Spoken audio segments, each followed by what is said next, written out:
good morning and welcome back to Reaper Pro Tips with me, your host Anne, and disembodied hands, Quindy, Justin, and sometimes even John. How are you all today? Also, hey Justin and John, the new Path of Exile League starts today. I don't even know if they're still playing. Hello, hello, hello. Hi. So I have a serious case of oomph today, or lack of oomph. A serious case of oof today is what I meant to say. Okay, I haven't been sick since 2017. I have had 5 years of not being sick. I stopped being sick when I started ketogenic diet, and even now I'm low carb, I still haven't ever gotten sick. David, however, has been sick for a week, and my sleep is just not good. Yeah, not good. So I had a terrible sleep last night because he was coughing and sneezing. And so he eventually left and went to the guest bedroom. But by then it was really late and I did not sleep well. So I'm definitely suffering. Oh, it's just lack of sleep crows. I'm not sick. David has coughed directly in my face and I don't get the cold. The cold is not mine.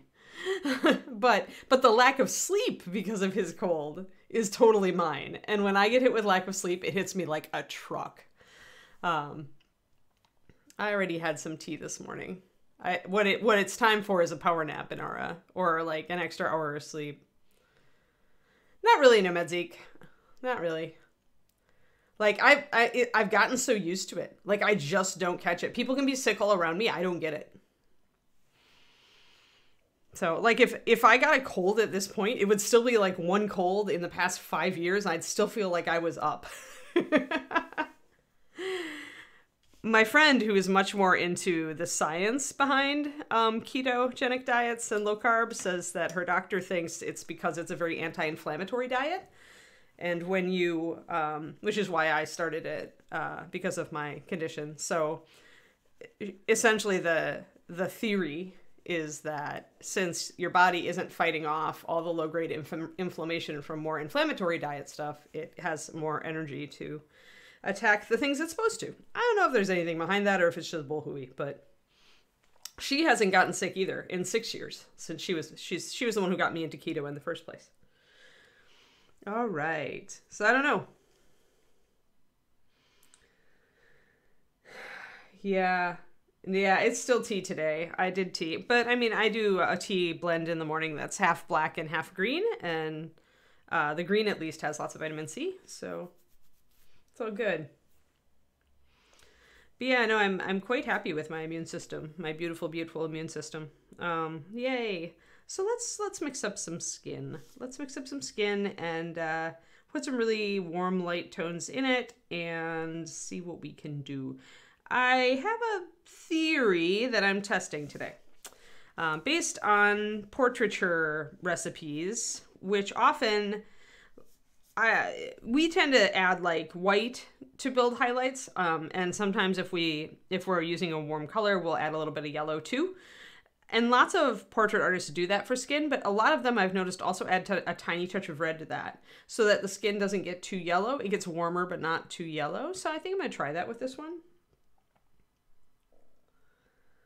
Haha, yeah, kids are plague monsters. We used to joke, every plague that went through Reaper was because of Ron, because his kids were in school. Nobody else had kids in school, just Ron. So when school started up, that's when the plagues started circulating, because his kids would bring them home to him, and he would bring them to Reaper. Totally the plague monster was Ron Hawkins. All right, so let's see here. We have our tan skin and our Griffin Golden Brown, which we've been using. It's a very warm color by itself, as you can see. That's been our base, sometimes with a little bit of extra oxide red. So I may add that, or I may choose to add something a little different. So I'm going to get these guys ready, and our base mix is 2-to-1, the tan skin and the Griffin Golden Brown, which is a fast palette color, and the Adventure colors, I believe, which is a beautiful, actually it's a great leather color too. Hello, Miss Imp. Yeah, I'm definitely on short sleep. It's just and I depend so heavily on good sleep, guys. when I get good sleep, I am a freaking dynamo, and I can get so much done in a day. And if I don't get good sleep, I am just a wreck. So it's like the trade-off. I seem to be very vulnerable to, not vulnerable to colds, but I'm vulnerable to lack of sleep. So tonight I told David if he's still like hacking and blowing his nose every 5 minutes that I'm going to ask him to go to the extra bedroom. It's a good thing we have a guest room. I feel so sad about it too.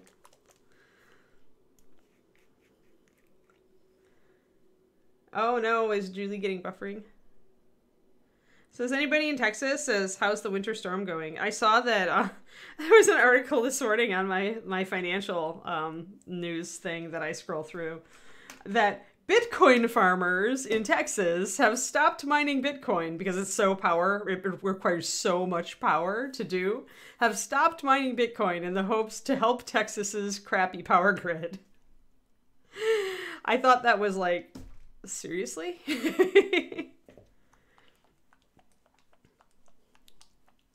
All right, so we're gonna mix our base color.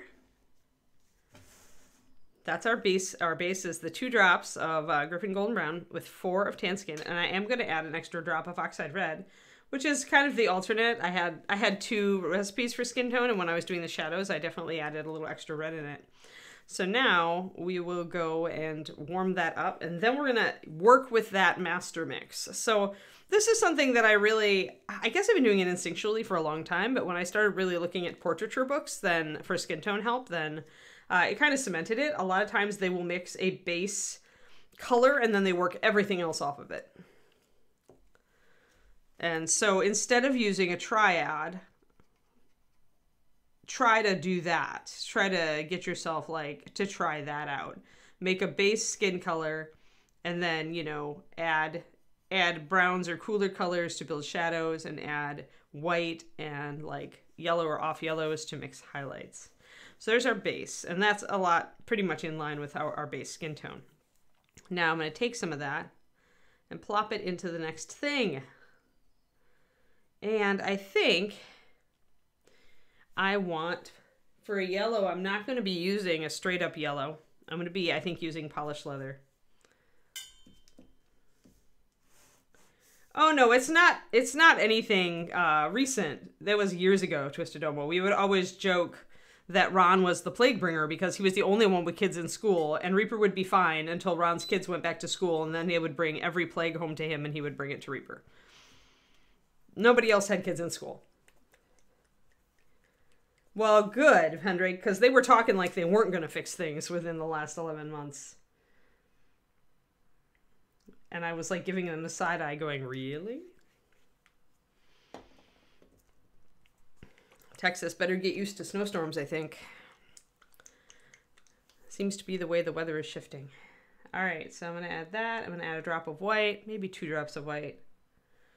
So I've got a little bit. I'm using polished leather as my white because it's closer to the raw sienna that I like to use. So you can see that little bit darker color there. That's actually a yellow. It's a very dark yellow. But that's why I'm adding 2 drops of white to still bring up the overall color. I'm going to mix that, and then I think I'm going to add a drop of red because, as I mentioned, that seems to be what a lot of portrait artists do, and I don't want to, I think it's because as you mix white and yellow into your skin tone, it really does yellow out for the highlights, and I think they're trying to keep a little bit more general warmth in it. I'm going to grab a red. I think I'm going to add just a tiny bit of clear red, actually. Oh, it started with everything, Twisted Oma. Everything. Blaming Ron Hawkins is a Reaper tradition. It's probably been going for longer than 20 years at this point. It's been done since the earliest days. The earliest days that Anne was ever at Reaper. So when I just want a tiny touch of something, often I will just use the top of the bottle because a lot of us put drops of paint there anyway. So I'll just squeeze out a little bit of paint onto the top, and then I'll just kind of go blurk and get a tiny bit. Because often I don't want a lot. Yeah, that definitely deepened the tone a bit. Like it was feeling, it was very, it was yellowing out a bit, and then that red shifted it. That's interesting. All right, so this is pretty good. Pretty good highlight. This may be equivalent to our previous highlight. We did do 1 layer of highlight on this before, but I'm going to essentially try this one out and see how I feel about it. And if I don't like it, then we're going to lighten it a bit.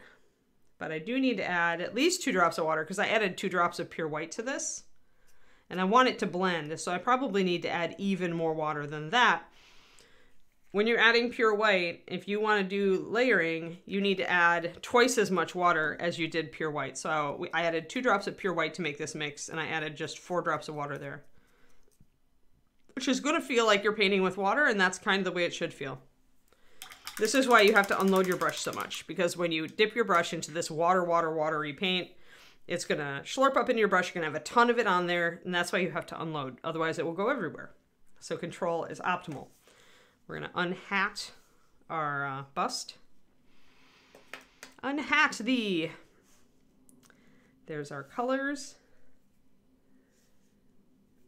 New grid and market conditions dashboard. Oh, good.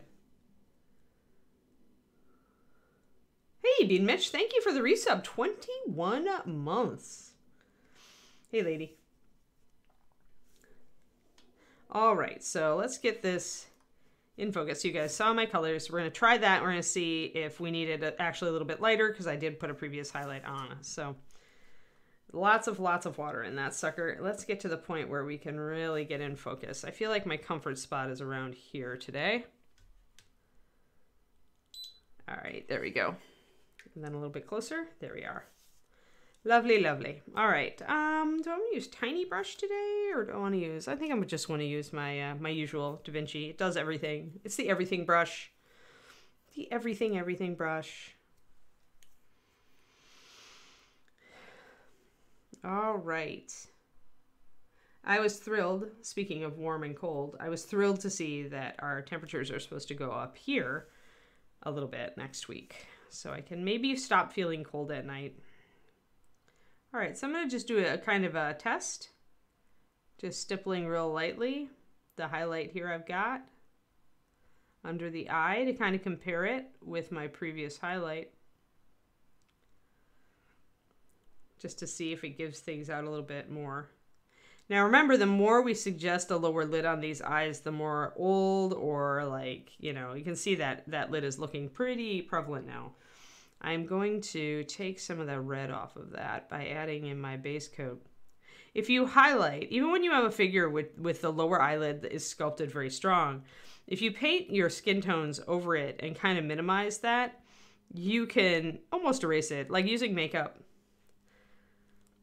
The more you leave that puffy lower lid showing, the more it's going to look like she's sleepless like me, and or older.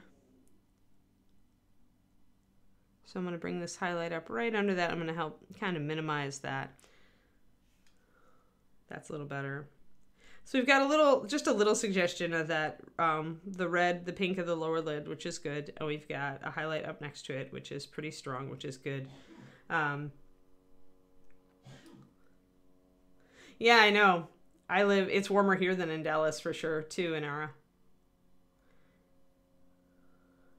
Yeah, it gets it's been getting in the 30s here too, Julie, and I wake up, I'm cold when I go to bed, and then when I wake up, I'm kind of cold too. So it's like, and then the back of the house is freaking cold because it takes a while to warm up. So when I come back here, I'm in the flannel for a reason. It's not nearly as bad here as, I mean, at least in Arizona and here we get like 60s in February, which is spoiled really. So, all right. Now, I do think I went a little far over here on this highlight. I think I'm going to glaze it down a little bit.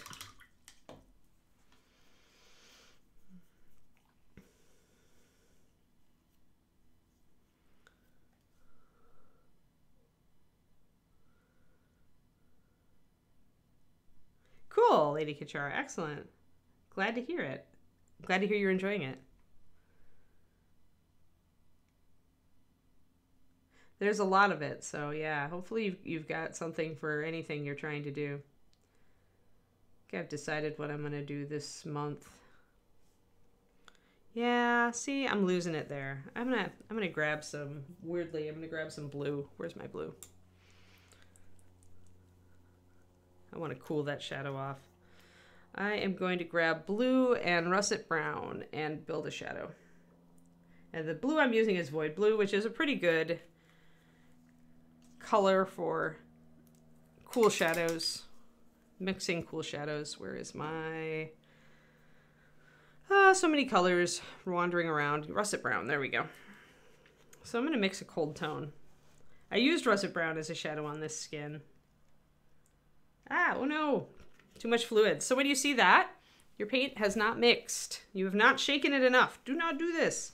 And when you have added it to your palette, you can just take a Kleenex and just kind of slurp it out. It's mostly water, it's mostly binder. So it's really easy to just go in and get that out. You do not want to leave it and just load more paint in because essentially it's in unbalanced ratio. So it's never going to cover.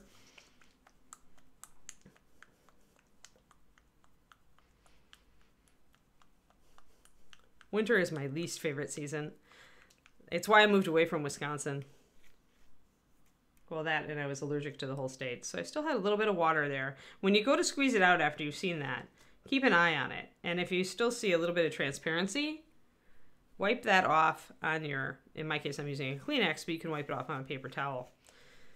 Usually after you squirt out some binder, if you stop and shake it, it's going to go pretty well. But this one is being a little stubborn. It is a new bottle of russet brown, so that's probably why. The initial shake.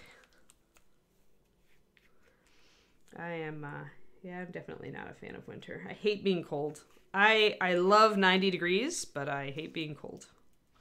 All right, so we've got these colors, and it's a Void Blue and Russet Brown, and they're pretty complementary to each other. Almost exact complements, not quite. But we're gonna actually mix these together. And then we're going to add some skin tone to it. I'm going to build skin tone off of it. So it's a weird color. It's kind of greenish. That's why I say it's not a perfect complement. Because russet has a lot of yellow in it. And then you've got the blue. So because russet has so much yellow in it, you end up sliding toward green. So if you actually want to correct that, you could add some red. And it would go to much more of a neutral color that's not green. That was not enough red. But you get the idea. That said, I do want kind of a cold neutral, so we'll see what I can do here. But yeah, you'll get essentially a very neutral gray-brown if you keep mixing the three primaries. We're getting a little bit of a dark gray-brown here because we had black in the Void Blue, and also there's a little bit of black in Russet Brown. That's going to change things. So let me grab my base color and add a little bit of this. Check with my thing here. Yeah, that's close. Essentially what I'm trying to do is I'm trying to mix a color to correct my cheek here. I've got the highlight going way down too far. It should be further up. So I want this shadow to be able to read correctly. So I'm essentially mixing a shadow color to correct that.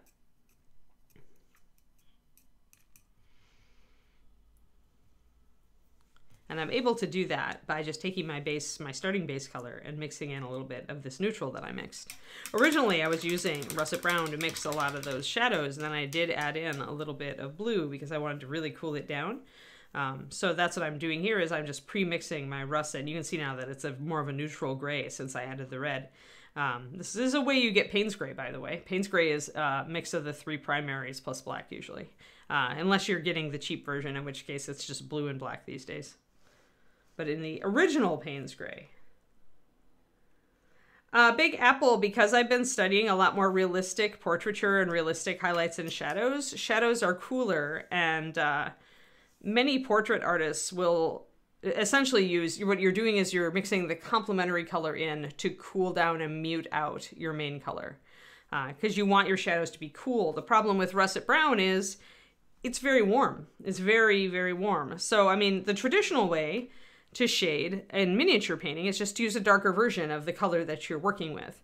But in portraiture and in realistic painting, it's the opposite. Is like you want to mix in a little bit of the complementary color to darken down your main color. So it's not just, your shadows in portraiture aren't just a darker version of your main color, it's a completely different color. And if you look at people's skin tones and how they change in natural light, you will see that. Actually, absolutely. So essentially by adding blue to an orange skin tone, I'm adding complement, I'm getting this gray color. Because shadows are gray. If you even look at your own hand, you can see that it's gray layered over the skin. So you're essentially creating a complicated gray brownish skin color that's much cooler. So then our triad here is our main base color that we're mixing everything else off of, our first highlight, and our shadow. And you can see that this is a very different color than, and even this is a slightly different color because I've added more yellow and a touch of clear red, but they're very different colors. So when you're starting painting, it's very helpful to just use darker and lighter versions of the same color like I do in my pentads. But I'm trying to go a little bit more advanced on this bust for you guys because it's something I would do on a bust, would be to pay more attention to the way things would naturally be. Because I've got so much skin to work with on this. And so that's why I'm not doing what I would call the traditional miniature painting way.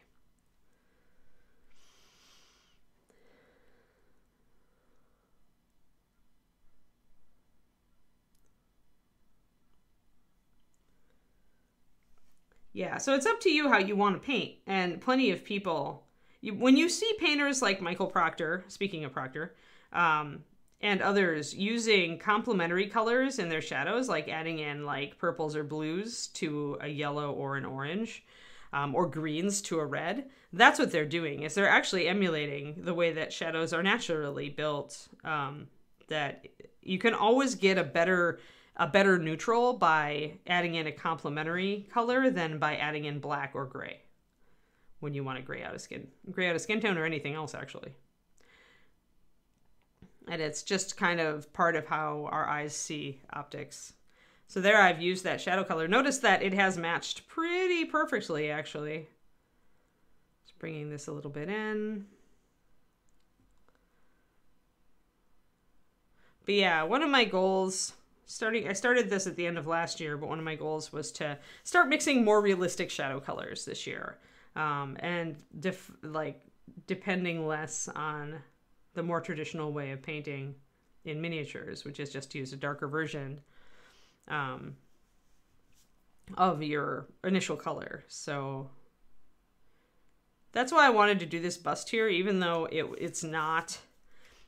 And this goes for my future paint along as well, guys. This is on the Patreon, which is patreon.com/paintingbig. We are doing a bust. We're doing a 28 and we're doing a bust. It'll take us longer to get through each of them because we're doing like one of each a month instead of 2 videos a month of the same thing. But I wanted to do a bust just specifically so we could start like studying this sort of thing. And that's why I wanted to do a bust on this stream too, is to kind of introduce you guys to these concepts. And you don't have to have this bust to benefit from it, right? You can use it with any bust you've got. If you are interested in doing busts and painting skin tones really well, I highly encourage you to study some books on portraits and creating good skin tones for portraits. They will kind of blow your mind at first, and it may take you some time to internalize the concepts, but if you also just spend your time, and this is what I did when I was learning NMM, is I spent my time kind of just looking at metal objects in the environment and trying to figure them out. And then as I kind of figured out like little bits of the rules of NMM, I started looking at objects and seeing if that was correct, like seeing if I could see those rules in my environment.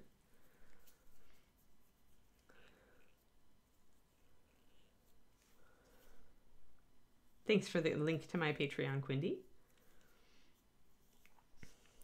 But yeah, mixing a complementary into your main color to make a shadow is like, it's like art school standard, like Big Apple. And you know what? It's taught in Europe too for miniature painting.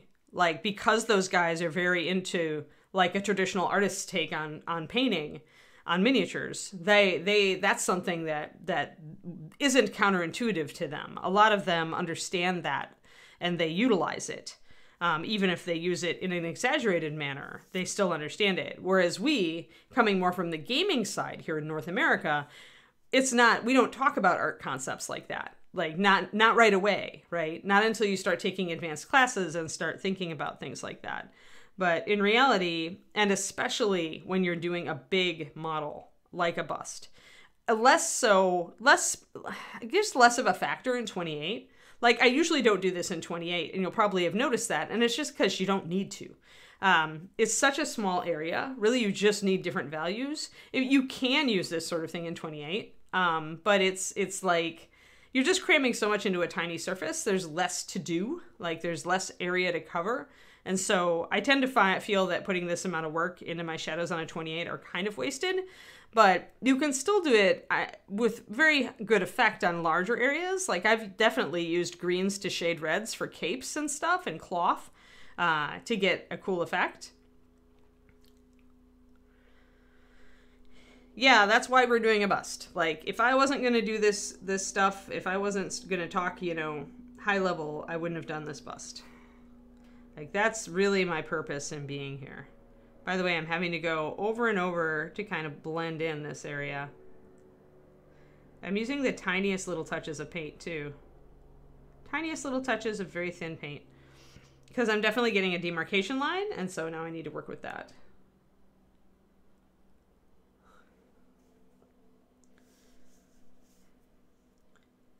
And when you have a line that you're trying to blend, it's just really going over it, either with a color that's halfway between the two colors you're working from, which is kind of what I'm doing right now, a little bit of my base to blend it. See, now it's blending in really nice.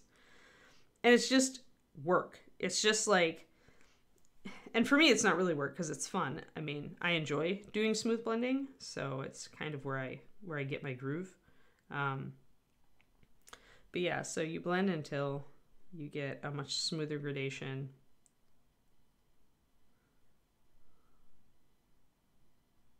And it's difficult to blend this. That's why this is probably a more high level technique. It's very difficult to blend this because you are blending two different colors. You're going with a color that's very blue and you're trying to blend it with like warmer tones, which is challenging because you're trying to essentially then get a smooth blend on two very different colors. Yes. I mean, you can still win awards doing the traditional American Canadian style painting job, but I don't think you can do it. There are some competitions that make it harder to do. It's harder to do that. If your judges are more European, they're probably going to call you on it as very artificial. But it depends. It's your style. So whether you choose a more traditionalist and realistic attitude, if you're painting something cartoony, if you're doing chibis, if you're doing, or even painting like comic book style, or you just have a more stylistic paint scheme, then it doesn't matter how you do your shadows. I mean, you're good, as long as your technique is good. So it's not like you need to put this on everything, and it's not like you need to do this to get a high-level paint job. I've won Golden Demons, I've won international awards not doing this. And, you know, so it's not like you can't be a world-class painter unless you learn how to use complementary colors to create cooler shadows. But it's just another tool in your toolbox. Be conscious of it.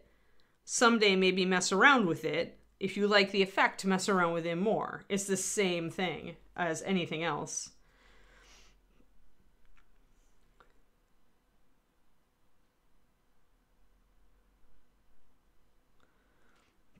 Personally, I feel like the only way this helps you win awards more is that it's a high contrast. Oh, I went way too light on that eyebrow. Gonna have to knock it back.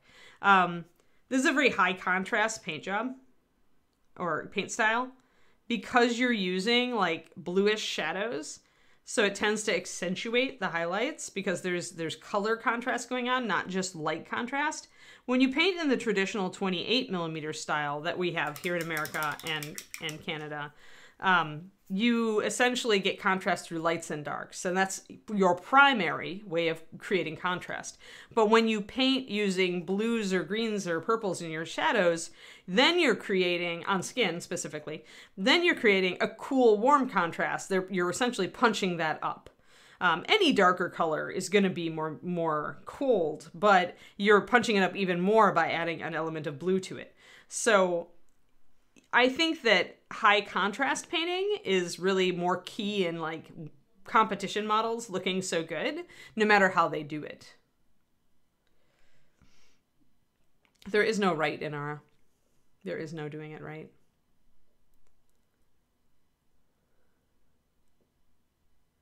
Yeah, realism is its own choice, Big Apple. I love realism.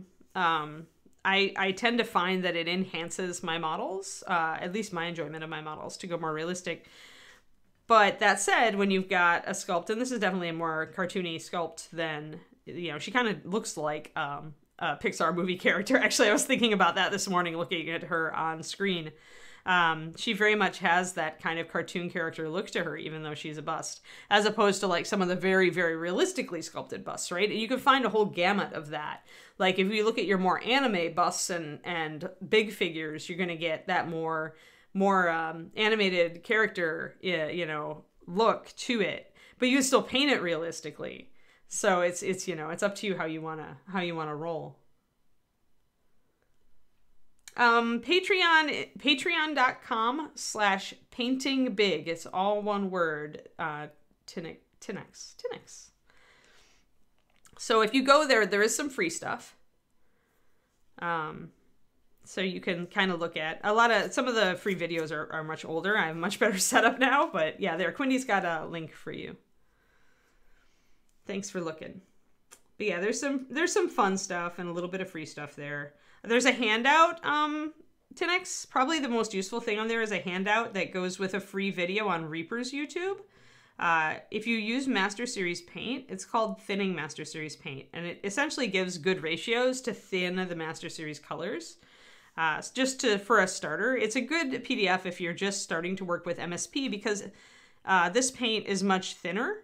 It's more fluid out of the bottle than a lot of other paint lines out there. So it can be a challenge to learn to thin it effectively because you're used to having to thin so much with some other paint lines. If you come to Reaper, you'll be like, whoa, what? So that's a free video. It's a class I did for ReaperCon during the pandemic when we were all virtual. And the handout for that with kind of just the tip sheet of what ratios to use for what, for which different technique is on my Patreon. So if you're interested in Master Series Paint or you're just starting to use it, that can be very useful. Yeah, no problem.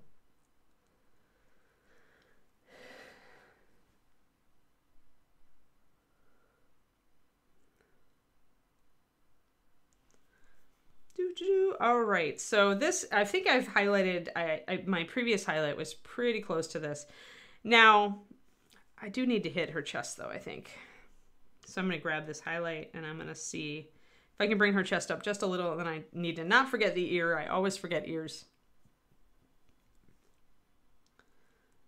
So I'm gonna kind of very gently, and I tend to kind of stipple. It depends on what I'm doing, but when I get to like the borders of things, I tend to stipple more. Use kind of a dot, dot, dot. And on skin, that's kind of a good idea because skin is porous, right? We've got those little pores in our skin. And so using a stippling stroke is actually probably one of the better tactics as far as if you're going to leave a textured brush stroke on skin. It's much better for older people who tend to have bigger pores. Or like, you know, really, really beat up people like out in the weather. Like if you've got like a barbarian bust or just somebody like some cyberpunk villain or whatever who's obviously been through it, then that's a good tactic to use, the stippling stroke. I tend to use it a little bit more on the face if I'm going to imply age. Down here I need to blend some stuff in. Oh, and I'm going to drop things because that's how I roll today. And apparently it's how my paint bottles roll too, across the floor. Oh yeah, welcome. Yeah, there's a lot of good info on the Reaper YouTube. I mean, all of the streams that I've done here to Next are over there for free. So you can watch me paint. I try to answer a lot of new people questions every stream. So hopefully every stream you might learn something a little bit different. But you're lucky. I mean, it's a great time to get into this hobby. There's a lot of wonderful people out there teaching. not just myself, but, you know, lots of really, really good painters have Patreons, or they have YouTube, or they do Twitch. So it's a great time to get in, because you've always got somebody who can kind of like give you the information you need for the model you're on. The other thing you might want to look at on my Patreon next is I've got a PDF on there of the kind of like the basic techniques of miniature painting, and from very basic to more advanced, kind of in order of how I feel it's useful to learn them. So everything from like base coats and washing and then, you know, to lining and layering, and then up to the conceptual techniques like non-metallic metals and OSL, which is like making something look like it's glowing. So that could also be useful to you, because it would give you a kind of a synopsis of, okay, I should work on this first. You should also look at my YouTube, which I've started doing a list of real short fundamentals videos. And those are, it's fundamentals of miniature painting. And I've got 3 of them up so far. I just put the other one public the other day. So it's base coating, and then it's washes, and then it's making your own washes. So the first wash one is wash application, and the next one is how to mix your own.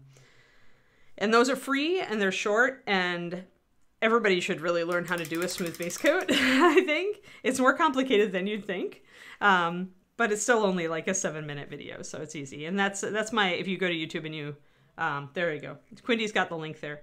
But if you search for Painting Big is my moniker in all of my painting stuff, so you can usually find me. It's also my Instagram. But yeah, so it's that Painting Big. And on YouTube, I think you would search it with 2 words, but on Patreon, it's all 1 word for the link. So we just managed to highlight that. You can see how I've brought up that area. I am leaving a shadow here because of this lapel, but it may be a little bit too strong. So I am going to bring in a little bit of my base color to blend in that demarcation there. If you're working with something, and I'm not doing this now, but I'm actually not do as I say, not as I do. But if you're working with a model that has a strong directional light source, it really helps if you can rig your lighting situation to kind of reflect that, or turn your model regularly so that you can, like now I've got more of that angle. So now I can judge whether my lighting is, notice that there's not a shadow right here. I left a shadow here because if I turn the model like this, there is a cast shadow.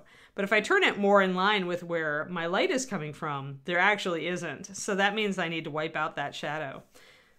And that's why I'm like, you could get into trouble just a little bit if you don't remember your direction of lighting. That's why using direction of, a strong directed light is a little more challenging, or it can be, because you have to remember kind of the light direction if your lighting setup does not match it. So remember to keep kind of checking your model against the lighting you're trying to present, not just the lighting that's actually in your paint station. There. Quindy has now linked to everything I do. Yeah, and that's another thing, 10X, is that Reaper's community is really awesome, and the Reaper Discord is wonderful, and a lot of people are doing, they'll post their stuff up in there, and we do Reaper Challenge League, which is if you're trying to paint more, Reaper Challenge League is a great way to motivate yourself. They do different challenges every month, and so it can be a fun thing. It's not a big competition or anything, so there's no pressure necessarily, other than just finishing models.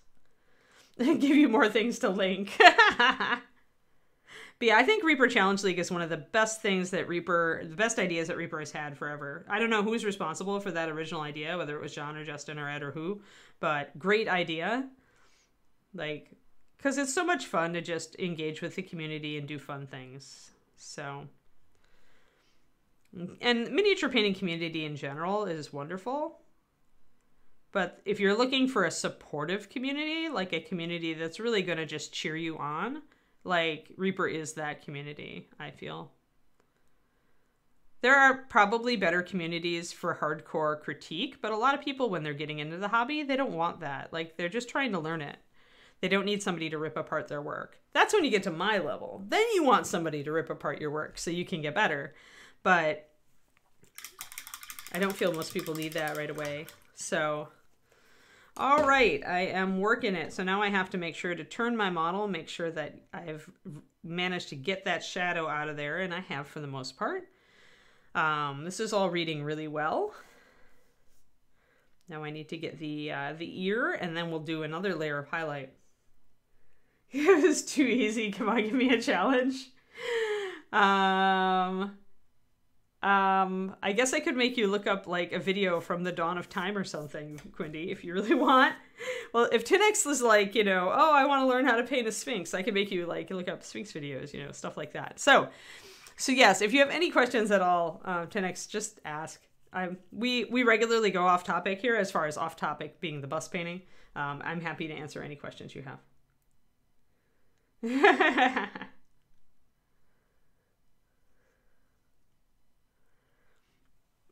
All right, ear.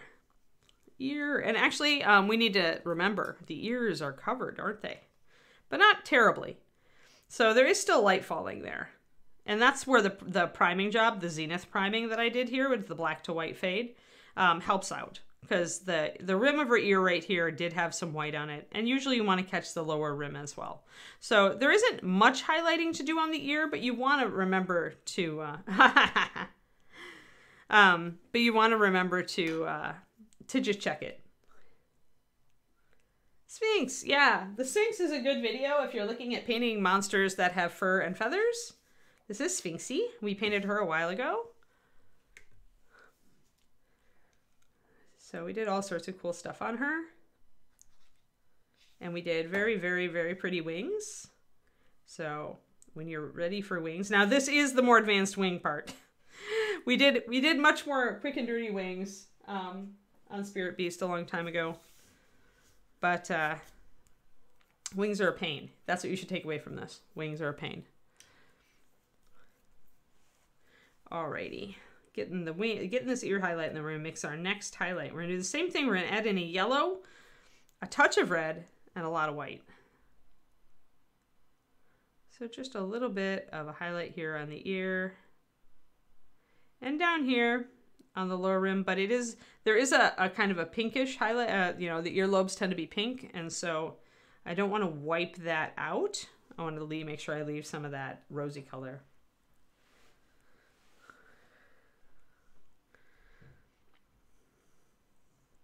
Quindy is always right. Alrighty, so let's mix our next color. The other thing about this gray color that I made from Russet and Void is that you actually can use it to kind of touch up your lining. It's not a very high coverage color. It's very thin the way I've mixed it, but because it's a neutral shadow, you can use it for lining. You might need a couple of layers if you're looking to get a crisp line, but if you just want to bring in some shadow where the shadow is appropriate, it's very good for that. There. I just felt like I needed to trim her ear a little bit more. And I think I want to add a little bit of a shadow right here behind it as well.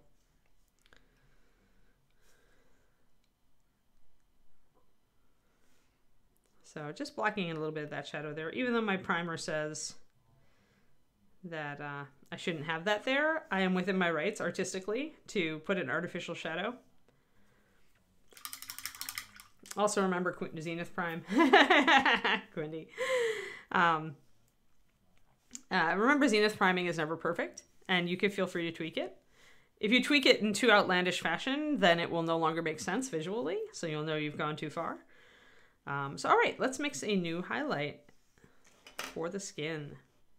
Because she looks good. Okay, so here, let's bring up the rule of painting. The rule of really good painting that we used to tell people in the IMPS mini painters group in Chicagoland, which is that you should do it until you think it looks good, and then add 2 more highlights.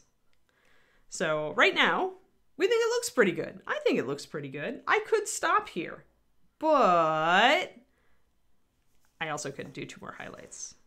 So 2 more highlights is what we're doing. Gonna grab some of my previous highlight because that'll make things a bit easier to just take that with its load of white already. Also, I've got a ton of it in here because I had to add so much water. So I can add a huge puddle of that to the well above. I'm going to do what I did before and add 2 drops of water. I'm going to add a bit more of the polished leather, which is a dark yellow. But once the white hits it, it becomes much more of a light yellow. The reason I'm using this instead of an actual yellow, which you can totally use like an actual yellow. If you have something like Naples yellow, that's a good skin tone highlighter. But you never really want to use a bright yellow. It tends to just seem unnatural. A lot of people will use a yellow ochre or a Naples yellow if they have it. Probably the color I have that's closest to Naples yellow would be like NMM Gold Highlight. It's got a lot of ochre in it, also a bit of traditional yellow pigments. I have a whole PDF on it in the Patreon. But suffice to say, you don't want to use a really bright yellow because when you see light, even when you're out in the sun, when you see light on your skin, you don't get canary yellow, right? You get more of a golden color, a richer color, and so that's what you're trying to do. So there's my transition. Now let's just look at the grayscale here. Because I'm definitely jumping on the grayscale, right? So if you have a color wheel, you usually have a value wheel. The value wheel is your grayscale. So if you put the edge of your thing over there, you can kind of see if it's lighter or darker than the puddle of your paint. For it kind of blends in. And if you doubt, then look at either side. Like if I'm like, I think that's a 5. If I look at 4, the 4 is definitely darker than that color. And the 6 is definitely lighter than that color, but only by a little. So yeah, I'd say this is probably a 5 to 6 on this one. The one next to it then is a 7 for sure. That's a nice blend. You can see that the 6 is too dark and the 8 is too light. And then when we go up to here, it's going to be probably right around an 8. Yeah, the 9 is 2. So I'm going up in 1. Yeah, it's somewhere in there. So I'm going up at like 1 increment steps. And for skin tone highlights, if you want to make it easier to blend, that's what you should do. The more similar your colors are, the easier it's going to be to get that smooth blending on a skin tone.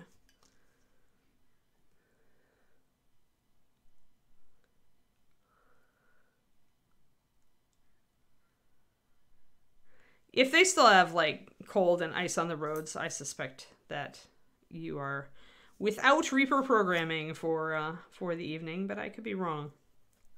So yeah, so we're going up 1 scale value level or gray value level with each highlight. And that will allow us to essentially create it'll enable us to have an easier time creating a smooth gradient. Now remember, I added 2 drops of pure white to this color. And if you want pure white to blend, you need to add double the water. So 4 drops of water, which is going to, again, give you extremely runny paint. And as we get more pure white into this, I may need to even add more than that. Pure white is the color that in the MSP that can be thinned within an inch of its life and actually layer up smoothly for the highest highlights. It is a very, very cool color that way.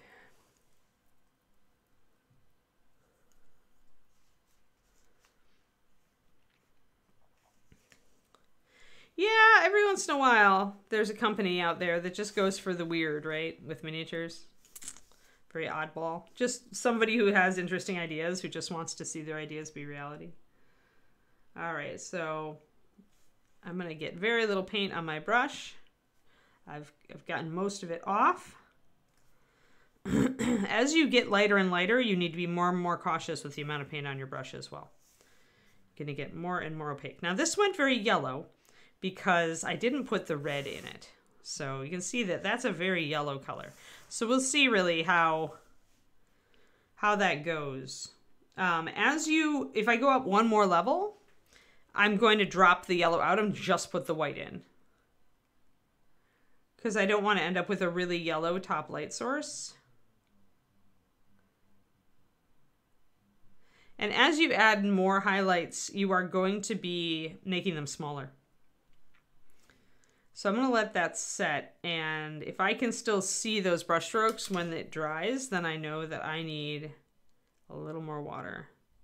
Also, as you're adding more and more water, if you need to kind of scrub up the paint with your brush and a bit of water, you can. Be careful with it.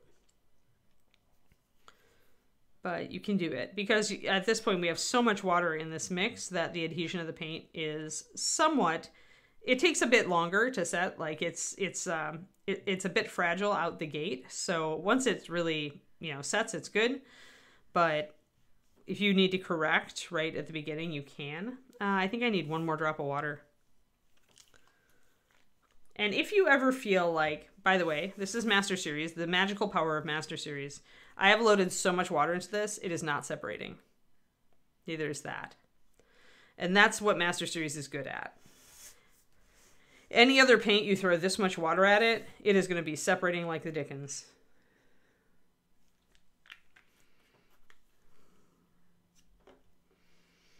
But MSP holds together. I would say at this point, this is about a 1 to 2.5 paint to water. About 5 drops of water for 2 drops of paint. More water. Then more paint. More paint missed him. I could let this sit. And I'm in a pretty arid climate. We haven't had rain for ages. I could let this sit easily for an hour. But this is, a fair amount of drops. Like, I just loaded 5 drops of water into this well. So if you use more water, you will notice the paint takes longer to dry. Like, that's just truth. If you use more paint in the wells, you will notice the paint takes longer to dry. It does depend on if you're using these little wells or if you have bigger wells. If you have bigger wells, that's going to expose more area, more surface area to the air, and that is going to increase evaporation.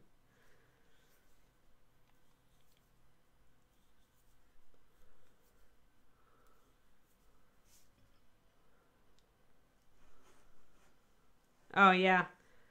That's true. Because Reaper Errant people are kind of calling in for, but I could see how if the guys can't get to the studio safely, then that's a thing.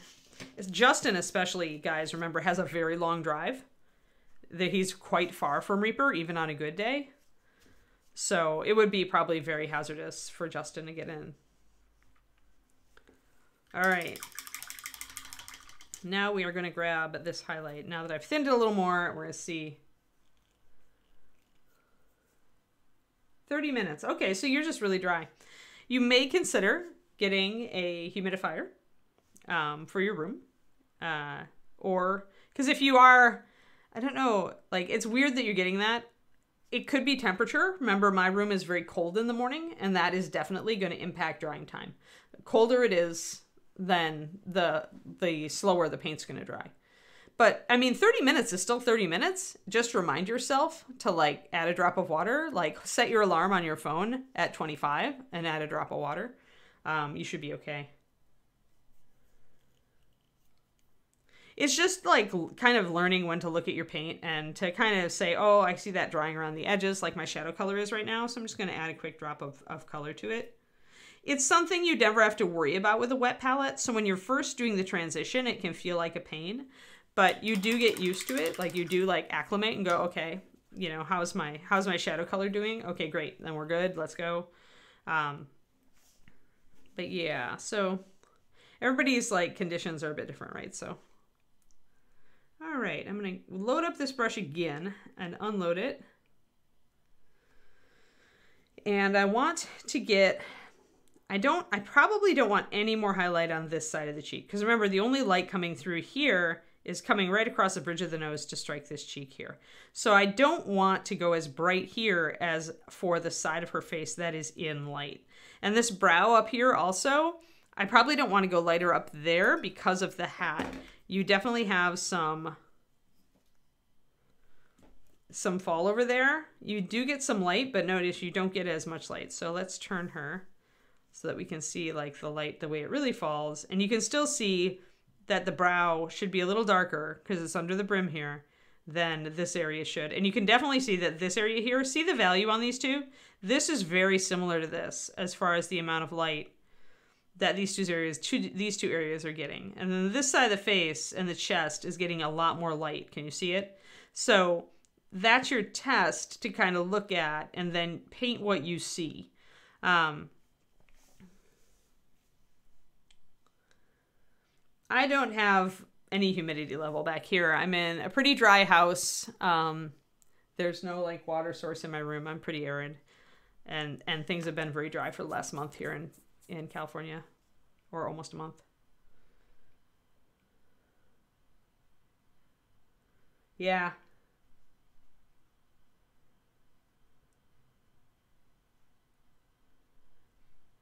$77 to $80 in the workshop. That is hot. Okay, that's why your paint's drying.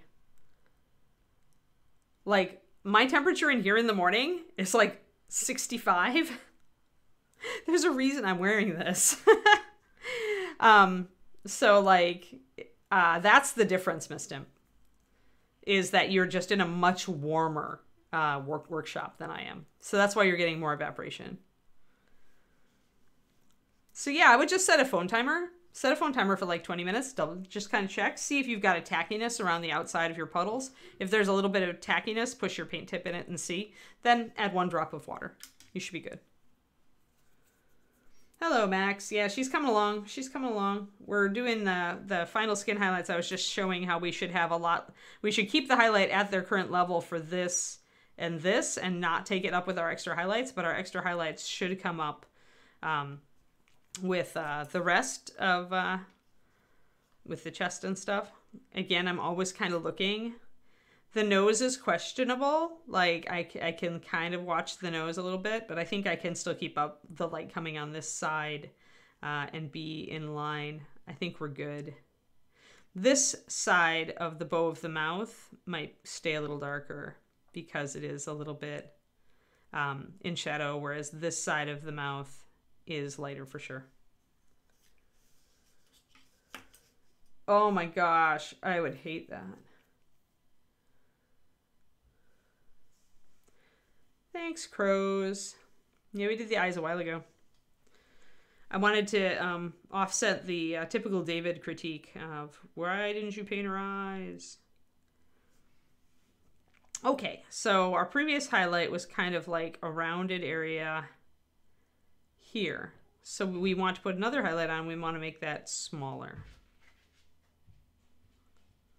So that's why I say when you put on these next 2 highlights, it's not like you're putting on a huge highlight. Every highlight you do, you shrink a little bit more. And we still have our previous highlight. So if this one is still a little bit too seeable, too visible, we can take our previous highlight and blend it in. But yeah, it's to the point where I can usually just look at the surface of the paint in the wells and go, okay, that needs a drop of water. So it's just experience, but yeah, I would say it's the heat.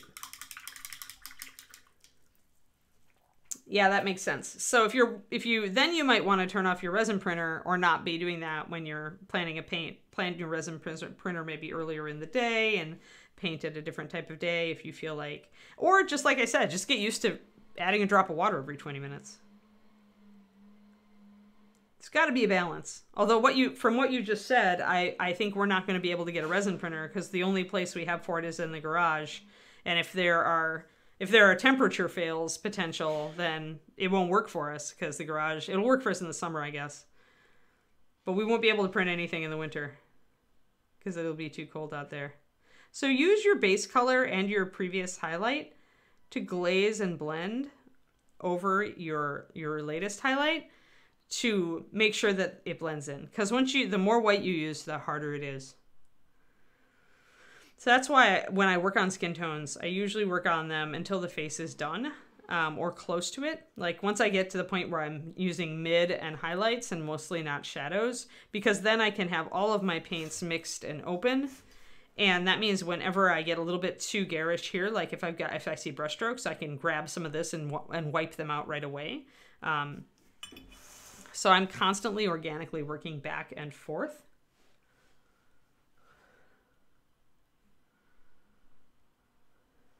So what temperature do resin printers fail at then? Like, you do have to keep it around like 75 to 80.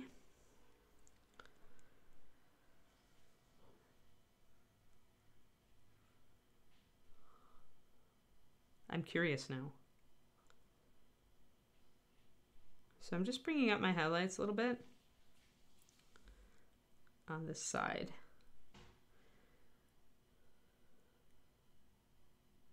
Wow. I don't know if I really want to go there. Maybe I'm just going to keep buying stuff off of Etsy. Oh noes. Hands, 3D printer ambitions. Completely dumpstered. Or we have to wait and just print in the summer during the day.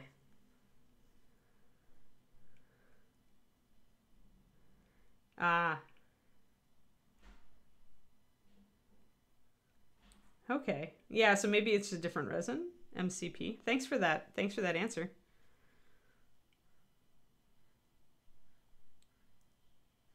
Yeah, because it'd be very difficult for us to... We don't keep our house tremendously warm, and it does get pretty warm during the day in the summer, so that sounds like I could print stuff then. We'd have to print everything we wanted in the summer and spend all winter cleaning it. I don't know what 20 to 28 Celsius equates to off the top of my head. At least I've got a bunch of people to answer my questions about this. Thanks, guys. We haven't given in to the urge yet, but... Yeah, that's what I tend to like Twisted Omas, around 72. We don't have AC in this house because it's an old house and it wasn't built for that. It's not built with ductwork because it's got radiant heat in the flooring. So that's a little bit high there. I think I'm going to take that down a little bit too much. Oh, okay. Okay, 68 to 80, that's fair. Yeah, Crows, I might be in your camp. And I think David might be in your camp too. Like, we keep kind of being intrigued by it, but intrigued isn't enough in my book. Like, come on, quit shift back, camera. The camera has shifted. Who knows? Here. There we go. Much better. For some reason it likes to get yellow every once in a while. But yeah, I keep looking at it and I keep going, do I have the oomph for this? Or do I just want to support the people who really love to do it and are trying to make a side gig out of it? So I am still keeping a shadow on the side of the nose here, even though there's light coming in. And the key here is contrast, right? So there is a shadow there, but it's still much lighter than the area on the shadow side of the face. So I still need that kind of that defined, kind of that definition there. But I can, you know, I can keep it more subtle, much more subtle. Yeah, 3D printing is another hobby. Yeah, there's no radiant cool, right? We're fine. I mean, okay, I'm fine because I don't melt in the heat. So when it gets to be 78 here in the house, I'm still fine. And usually we can just open up all the windows and stuff and let the airflow is really nice through the house. So there is a way to put ductwork if you run it on the roof of this type of house. But it hasn't become a real big issue for us. So, all right. So I need a little bit of our highest highlight. And this is just little touches. Like, and it's, the more highlight you put on, the more all the features are going to stand out, the more crisp everything becomes. So I got a little bit of the highlight on the nostril there and on the bridge of the nose, the tip of the nose. In cold weather, if you're doing a cold weather person, the tip of the nose tends to go pink, remember? So that's something to remember. I did the upper lip here. I did a little bit on the chin, but I think I want a little bit more. I'm being real careful with my highlight on the chin here because I don't want it to be on the other side. This is a really high highlight, so it needs to stay centered on the side of the face where the light is falling.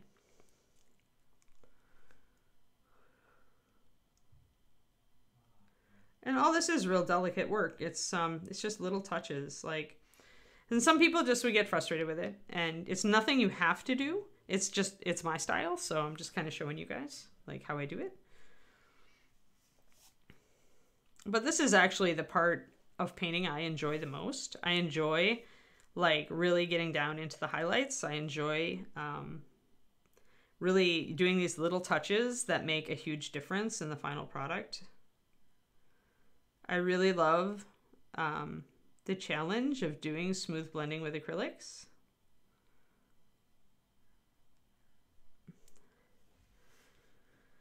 It gives you a very radiant skin tone. Gonna grab a little bit of my highest highlight and start doing a little bit on the chest, just a little bit.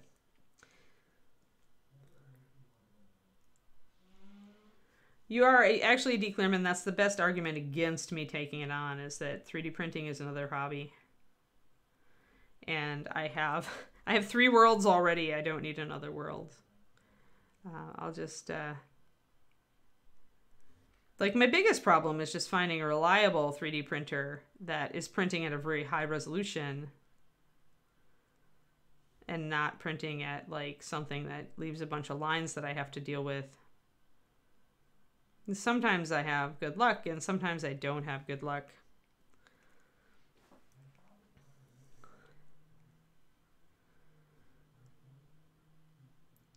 So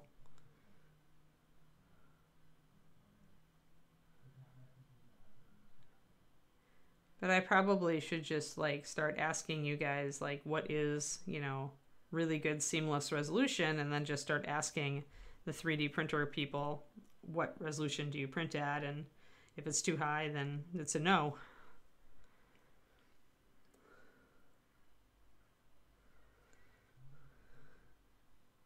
Because I did just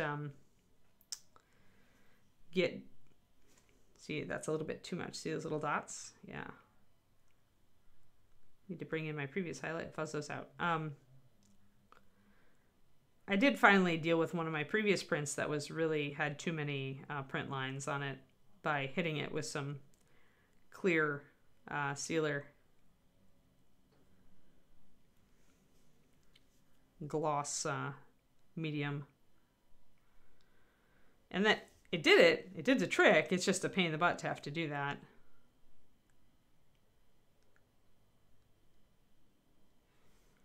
All right, so more of the light here where the light's gonna fall, bringing out the décolletage there.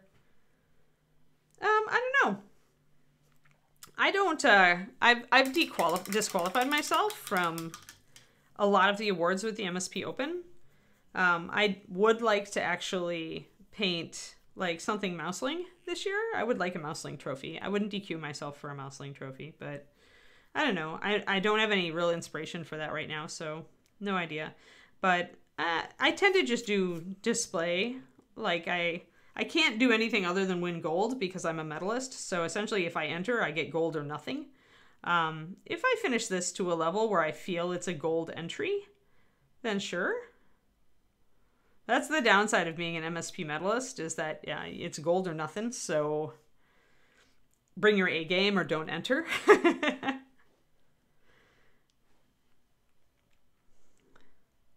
And I wouldn't want to qualify for any like Sophies or anything because I like to leave those for other people to win.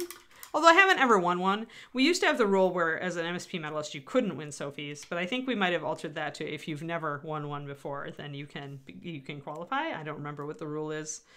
Yeah, I don't know. If I really like her, maybe. If I really like her. Yeah. Yeah, kind of like that Nomad Zeke. Well, it really emphasizes the fact that with MSP Open, you really are just painting against yourself, right?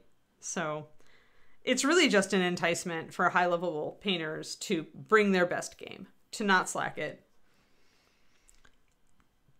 So if this mini ends up at the level where I feel like I'm really proud of her and I really love her, then maybe I would. I like to have something to enter. I mean, if I don't sell the Halfling Assassin, I can enter Halfling Assassin this year. I could. Right now, though, we all have to cross our fingers for ReaperCon for Anne, because the problem with ReaperCon is that it might coincide with my new puppy being ready to come home. So I'm gonna have to be ready to kind of do something about that if that comes to pass. I won't know until the breeding happens, if it takes. But then we should have a best guess. So we'll have to determine if maybe I have to pick up my puppy a little late. Otherwise, I would have to miss ReaperCon.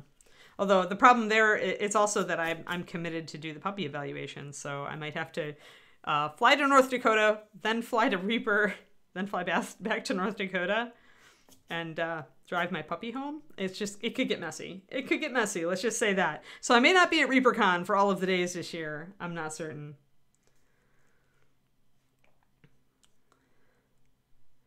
Shooting for a gold or a Sophie. Very nice. With gold, remember you want your work to be very clean. You want to make sure that your work has contrast. Whatever style you're doing, do it well. The lack of gold is really, we can't find that many flaws in your work. Like, to get a gold, concentrate on everything. Don't fall down on the details. Clean the model well. Take your mold lines off. Take a look at other golds of the past in the gallery and see. Kind of don't just look at the worst golds either. Look at all the golds and see what they have in common. Which usually is just a very high level of execution. Yeah, I don't know if I want to... I don't know how this puppy's gonna be, Crows. Yes, Derek is correct. Studio DKS. Hi, Derek. You also want to start with a model that lets you show off your skills in more than one way. Right. So whatever your strengths are, play to them, but you should also challenge yourself. Because part of the great thing about competition painting is that it gives you an opportunity to push. It gives you an excuse to push yourself. So you could try to master a new thing, or to get better at something that you feel like may have been your weak point in the past. And it's a good excuse for that sort of thing. All right, one last highlight mix. Let's bring it up. And remember, I'm not going to add any yellow at all this time. And I haven't been using a real yellow anyway. I've been using polished leather because of its closeness to raw sienna. Artist pigment that I really like for skin tones now. Totally enamored of it. Grabbing a whole bunch of this stuff, like 6 brushfuls. And then we're going to grab our pure white.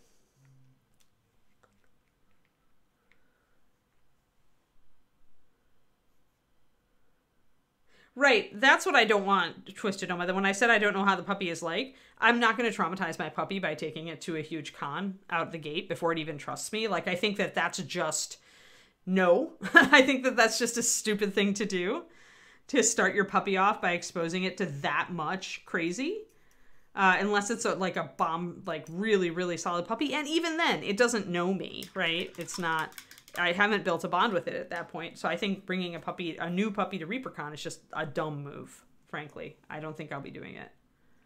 I will be more likely to ask, because it's my friend Bridget who's the breeder, I will be much more likely to ask Bridget if she can keep the puppy for a few extra days, and I fly back up there after ReaperCon and get my puppy. That's cool, Agent Marvel.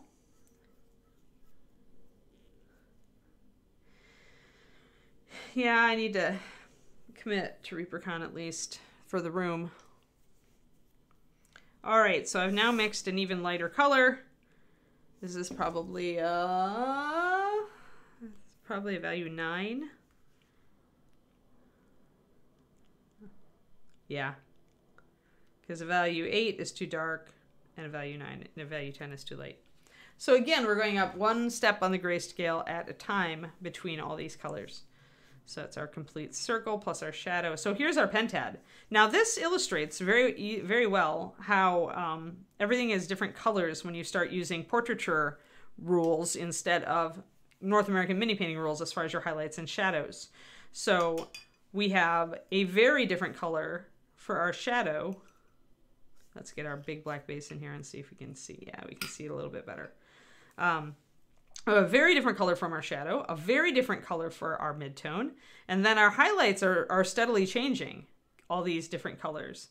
So that's kind of like how people who are doing portraiture, that's how they tend to work. If they're trying to do a natural effect with oils or acrylics, you're changing your color. Your colors change very much from your shadow through your midtone to your ups.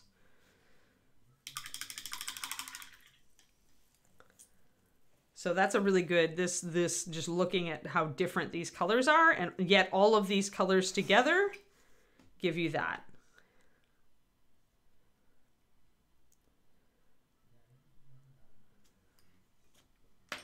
So it just goes to show you that even though the colors may look odd next to each other, like when you put them on and you're layering them over each other, you get a very different.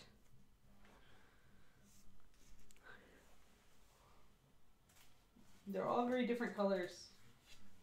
I will do as you request, Green Oaks. 1 second. Let's do swatches. We'll do... This is the shadow.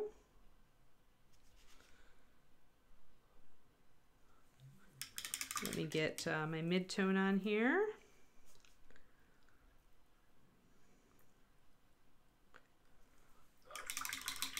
And don't worry, I'll put the big black base next to it so you get a decent white balance eventually here. Get my next highlight.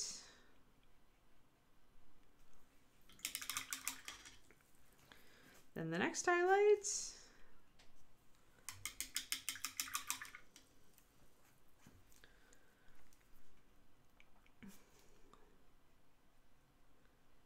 And everything's this is very thin. Remember, I've thinned these really a lot, so it's going to look like a wash almost. And then the highest highlight.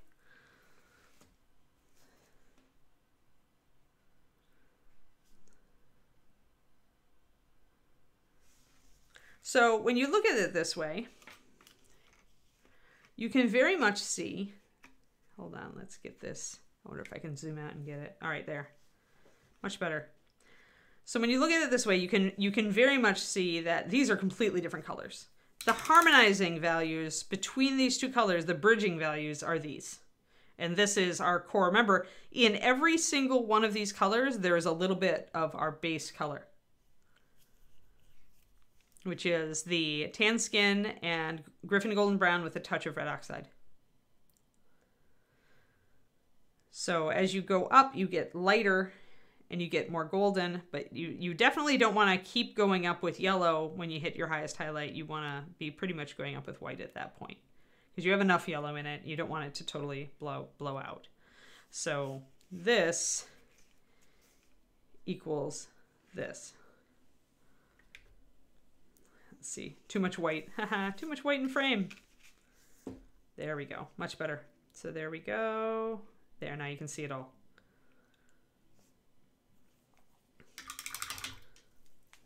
And you can see how putting down your base color first has strongly influenced everything. But then as I build up in the areas where I'm building up more pale colors without rosiness, which is like the chest area here, it's always, you can even see it here on video, right? If you look at my face and you look down here at my neckline, it is really lighter and more golden, and that's because you don't get a lot of blood flow here. Like there's bone right under here, your sternum's right under here.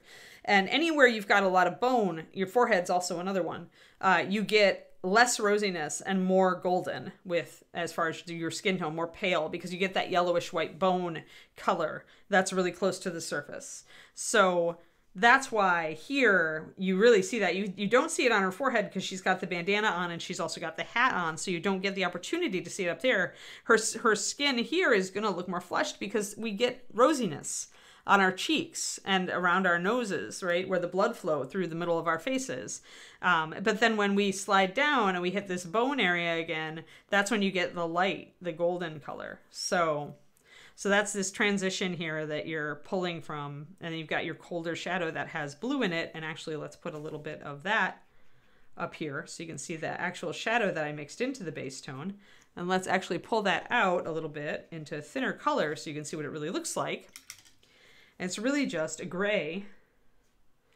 It's pretty close to a Payne's gray. If it was a touch more blue, it would be a Payne's gray, I think. It's a hand-mixed Payne's gray. So yeah, so this is the this is how we did it, guys. The weird skin palette. But it works. It works. It works because it's like a foundation of color and light theory.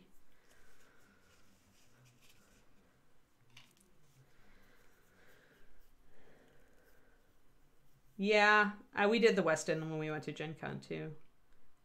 But you have to like get into that hotel. Anyway, so there we go. Let me see here. We are almost done.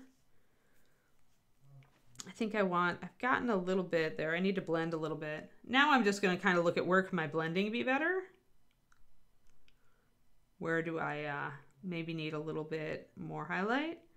If you find that you are getting a very pasty or chalky skin tone, that's a sign you've either not thinned your white enough. Sometimes it can be thinning your white too much, but it means you're relying too heavily on these. And so the solution when you get a chalky skin tone is to glaze with one of these. Something that's still very rich and doesn't have a lot of white in it. If you glaze with it, it's just going to tint your skin tone a little bit richer and you're not going to get chalkiness. I never get chalkiness anymore.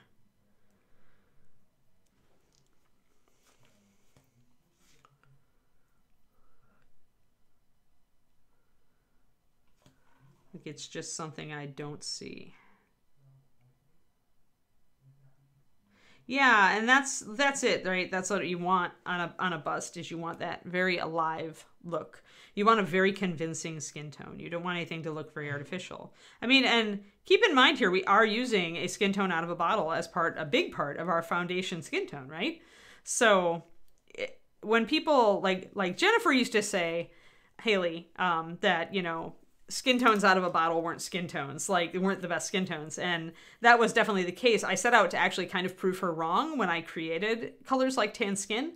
I wanted to make a very realistic skin tone that could be very useful, and the most useful part of this is that you can mix it with a lot of other things and end up with a wide variety of skin tones. If you buy one freaking skin tone from MSP, it needs to be tan skin, because you can make everything else. And if you buy a second one, it needs to be rosy skin. Like, those are pretty much the way I roll. And then if you buy another one, it needs to be ebony flesh and ruddy flesh for your African skin tones or dark skin tones. And those are in the bones line. And if you have that, if you have tanned, if you have rosy, if you have ruddy, and if you have ebony, you can do pretty much anything if you're willing to mix.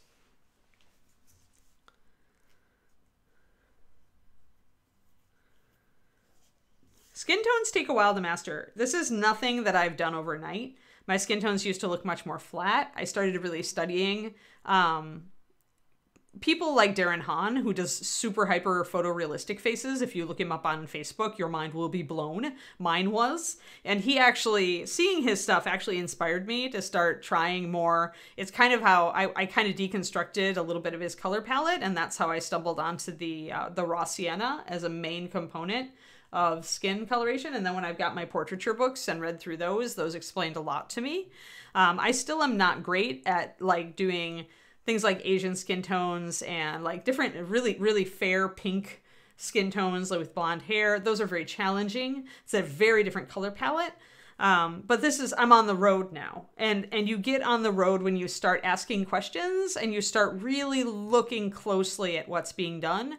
I like Darren Hahn's stuff because he gets really close on those photorealistic faces and they still look like photographs, but you can see where he's applying different colors. You can see where he's putting his red tones. You can see where he's showing pores. You can see where his highlights are. You know, you can see how he's doing his eyes, stuff like that.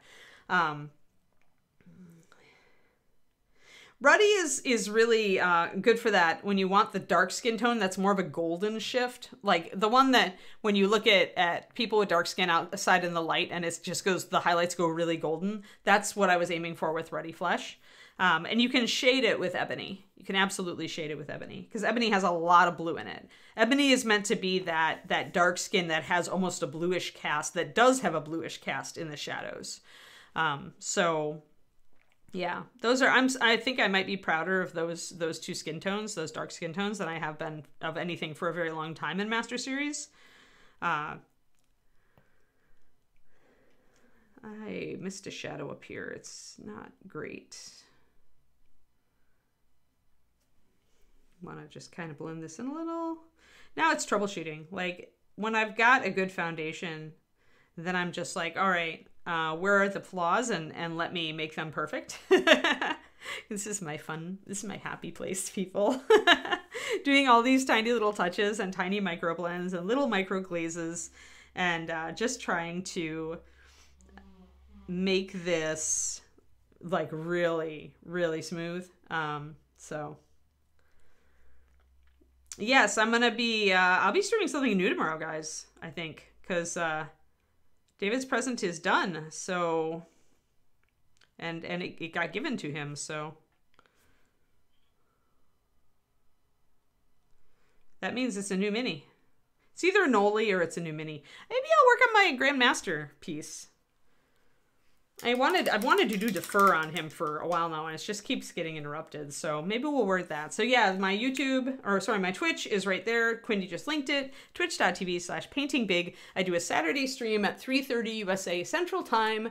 I usually go for at least an hour and a half to 2 hours. It's usually my longest stream, and we paint something competition level, or at least like upscale for sure. So we'll see. We'll see what we're working on tomorrow. It'll be a surprise. It'll be a surprise. All right. Thank you all for tuning in all this week. I had a great time. I got a lot of new patrons this week, so welcome if you're watching. I really love it. I hope that you'll let me know if there's anything that I could teach that you would like to see. And yeah, tune in. Quindy will try to figure out whether stuff is happening with Reaper this afternoon. All right, guys. If not, have a great weekend. I'll see a lot of you at my stream tomorrow. Bye-bye.